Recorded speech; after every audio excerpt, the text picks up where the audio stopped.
শাল ভাই তুলে পাড়ার খবর সর কিছু রাখো। এই কি কও পাড়ার খবর আপনাকে অন্য নিয়ে থাকি আমি কালকে রাত রবিকের মেয়ে ধরা পড়ছে এনে কাম কি রোজার দিনে করা রে। কালকে আমি গেছিলাম কালকে রাতে লোক ধরে দুজন বিয়ে করে দিছি। মাইজুল ভাই একটা খবর নিয়ে এলাম। তাহলে ভাই কি খবর নিয়ে এলেন এনে বহুন শুনি খবরটা। তা বৌদুল ভাই তো গাড়ি নিয়ে এলো শুনছাও কি? কি কি কইলে বহুদল নিছে গাড়ি? সুদি করে অন্য যে গাড়ি না ওখানে গেল মানুষ গাড়ি নিয়ে রে। হেই ওকে কেরা শুদ্ধ বসে দিব কালকে দেখলাম ওকে খাইবেন নাই গাড়ি চুরি করে নিয়েছি দেও গা। হরে গুল ভাই তুমি হাজার কথা কইছো আসলে ওরা চুরি করে আনছে গাড়িটা। তাহলে ভাই আমি আইগা আমার একটা কাম আছে হ্যাঁ। বৌদুল ভাই বেচতে নেই গো। হয় ভাই তো আমার মিষ্টি মুখ করে যান নতুন নতুন গাড়ি কিনলাম। বৌদুল ভাই গাড়ি কিনছেন ভালো কথা যে মাজদুল ভাই যেটা আনার কথা বদনাম করলো আমার শুনে খুবই খারাপ লাগলো।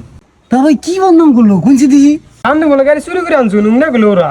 কি গেলে আমার নাম ওরা ইনে কইছে ওরা ইনে কই এলো ওকে আমি কত ভালোবাসি একখানে চা খেয়ে ওরা গেলে ওকে চা খাওয়াই এই নাও না আমার লোকে দুর্নাম করে এটা কাম করছে ওরা ভাবছিলাম যে ঈদের মধ্যে ওখানে ব্যক্তি নিয়ে ঘর দাও তা ভাই তুমি যে কথা শোনাইলে ওগার আমি গাড়ি তোড়াইতেছি ওকে না নিলেন আমার এনে গাড়িতে ঘুরবা জানি। হ্যাঁ ভাই তোমার এই দিনে ঘুরবার দাও চাও তুমি আমার লগে থাকো খালি।